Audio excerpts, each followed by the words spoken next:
breaking away from Vic Guerrero anyway. I think the powers that be actually see that he does have potential to get that. Yeah. So, I guess just move on to the next segment, which wasn't quite as good as Orton versus Dolph. John Cena came out, said Alberto Del Rio said he would be an honorable champion, fight with dignity, but that is not the case, and in fact his actions have spoken louder than his words. This led to Mark Henry coming out. Henry says he came out here to get some, and says that Cena will join his Hall of Pain, and at Night of Champions he will be the world champion. This leads to Christian coming out.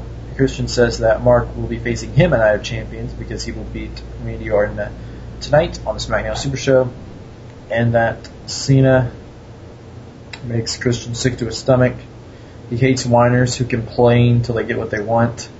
And then basically that led to Cena not really defending himself that he's a whiner, because we know that's true, but he just does some stupid lame comedy and then says that if you want some, come get some. Christian ends up saying that there's two of us and one of you. This led to Sheamus coming out to even the odds, and then Christian leaves, followed by Mark Henry leaving, which then set up a tag match as the main event. I thought Christian and Mark Henry were good here. Cena was fine to start out with, but he just got awful there by the end. And I mean, overall, I didn't really care for this segment. I really didn't have any interest in seeing the main event match at all. I was kind of hoping it would be a tag match. I saw that's where it was leading. But, I was kind of interested to see maybe, Christian versus Sheamus and Mark Henry versus Cena in a singles, rather than seeing a tag team. Because I don't like the tag team aspect of that when they do it at the end. Especially when it's not a tag team division or tag team belts. It's just, it's just going to be people showing off their moves and who they are, and it's like a representation, not really a match. It's almost like a promo to me. Yeah, but I would have much rather have seen the tag match than Christian. Well, I'm going to say more than Christian and Sheamus, but definitely more than Mark Henry and John Cena one-on-one. Because Cena versus any big fat guy is never any good. You didn't like Cena versus Big Show? Their last man standing match was good, but just a single regular one-on-one match. Of course, that match went like 18 minutes, which way too fucking long.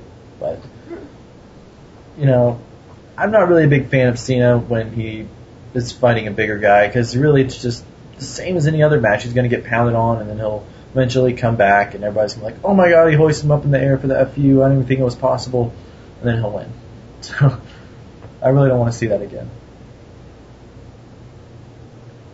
So next up, we had John Laurinaitis backstage, where he was talking to referees, saying he wanted to see the tag team match, and basically what John Laurinaitis was going to say was going to make the match. Instead, Triple H comes in, says he's already made that match, and that John Laurinaitis should remember that Triple H is the one who's in charge. So I'm guessing they're teasing something between John Laurinaitis and Triple H, but they didn't really follow up on anything last week. It just left you with still many unanswered questions, as in, was John Laurinaitis in on everything or not? And I guess hopefully that'll be in the future and they just don't drop it and forget about it, which might be what ends up happening. But anybody have anything to say about that? Yeah, that was my thought as well. I mean, I thought last week I thought he was 12.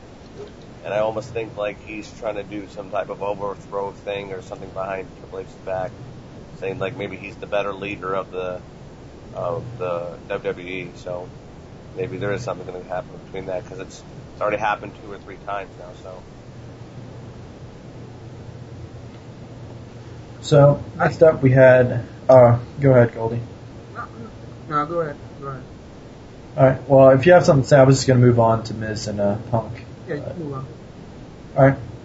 Miz came out, started talking on his way to the ring, says he will show why he deserves attention.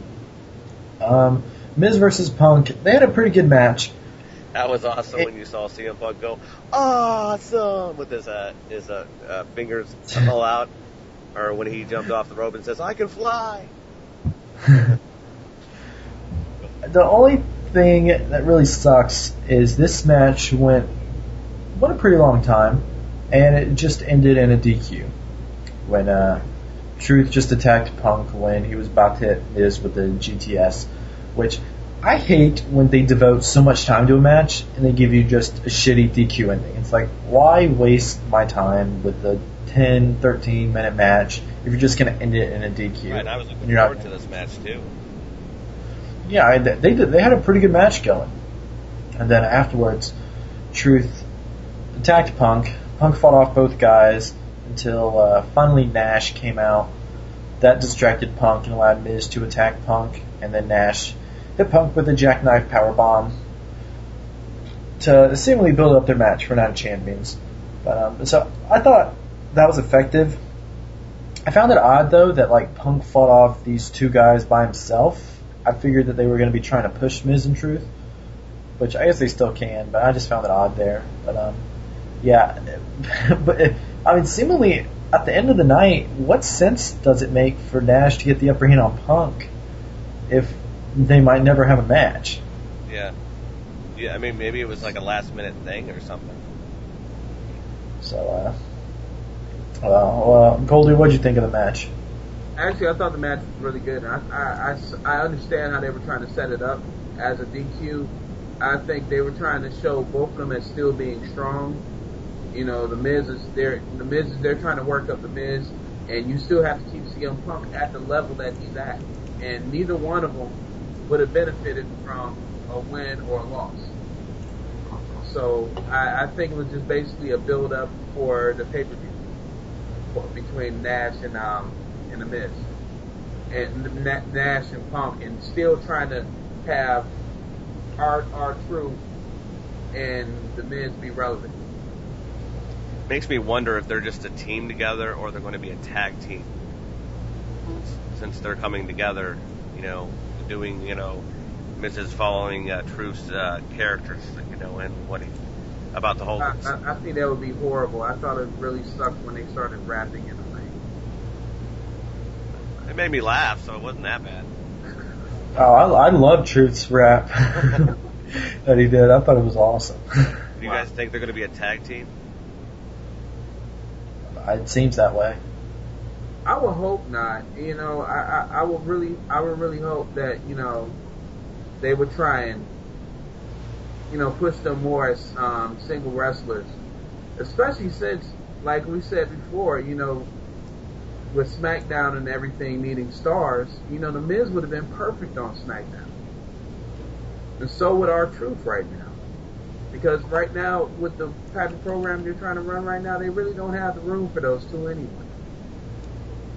And I think, you know, it would be a good program with Miz and Orton, or R-Truth and Orton, or whoever. I think it would be really strong that way. I personally think that Orton's on the wrong show. I think he's doing a good job, but I just don't think that's where he needs to be. Well, why they put him there was because of Edge. No, I know that, but that he's just on the wrong show. They need to like substitute him with someone else. Maybe the Miz instead. Well, I think Miz and Truth would be better off probably on SmackDown, but if they're going to push them as a tag team, which I'm perfectly fine with, then it's cool. Obviously, Miz and Truth both deserve to be pushed. I love Truth right now. He's one of my favorite guys. He's just so entertaining. And we'll see where this goes. I mean, they didn't really do anything with him tonight that made him look any good, so I guess we'll see. So, next up we had Sin Cara defeating Jack Swagger.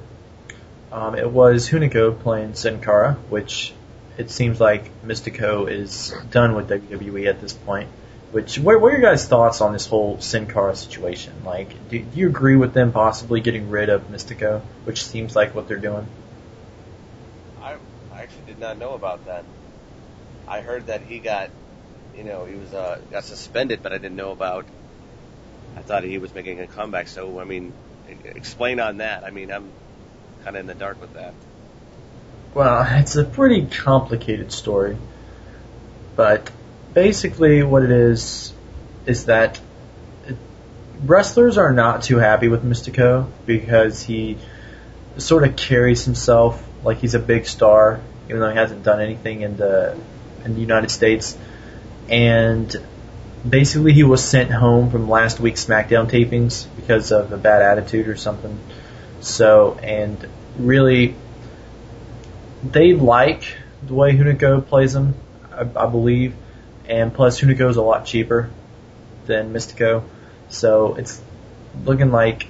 Plus, Hunico knows how to work the American style because he's been in developmental for a long time, so he can sort of do the high flying moves and still work the WWE style.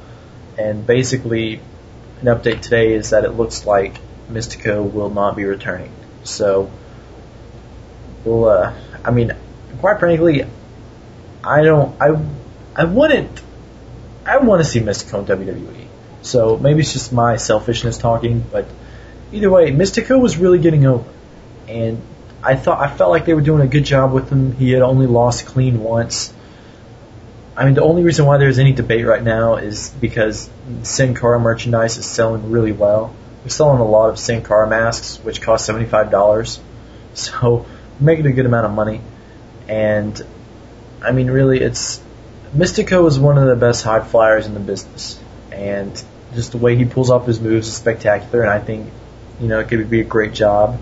And can the other guy pull off the same moves? That's the thing.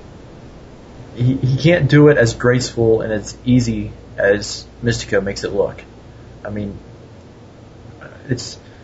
I thought in this match, Hunico did a good job playing Sin Cara. I enjoyed him here.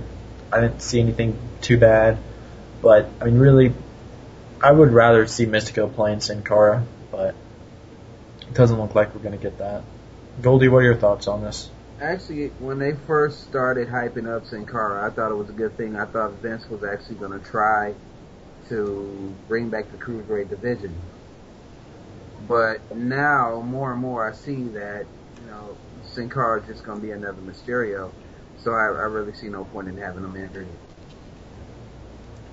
Yeah, I didn't really enjoy the match either because of this whole Vicky Guerrero and Dolph Ziggler thing. Kind of ruins it. So, because I'm not really feeling that situation at all. So, yeah, I mean, Vicky is good, but I think it's at this point. I think she's just getting stale. It doesn't seem like she gets the same amount of heat as she used to. But, oh well, we'll see. I mean, the Sin Cara was really good in this match. Jack Swagger, I mean, he did fine. It was just, the story around it sucked. Jack Swagger was obviously distracted because he's an idiot. Basically, Sin Cara pulled off a cool little combo where he did basically a Swan Bomb and then a Lion Salt to beat Jack Swagger. So I enjoyed it. I guess we'll see what the future holds for Sin Cara. So, next up, we had the Nexus getting their tag title rematch against Kofi Kingston and Jack Swagger. Evan Bourne, sorry. Apparently, yeah, apparently. I was hoping they would be called Air Jamaican, because that would have been better. Unfortunately, Kofi's not really doing the Jamaican gimmick anymore, but that sounds better than Air Boom. Yeah, that'd be. But yeah, this match was short, so it wasn't as good as the previous matches. But Kofi Kingston and Evan Bourne are just awesome. Yeah. I mean, I really liked them in this match. I think they can do a great job as tag team champions. They just need tag teams to face. And I mean, there's talk that Triple H wants to revamp this tag team division, and everybody knows that it desperately needs revamping with teams that just last a while instead of. And there are plenty of tag teams out there that they can recruit, so there's no excuse if they don't do it. Yeah, I mean, there's talk of Kings of Wrestling coming in very soon, so we'll see. The Kings of Wrestling over when the Briscoes might be a little bit better. I think though, Claudio and Hero, I think they're better suited for WWE than the Briscoes, because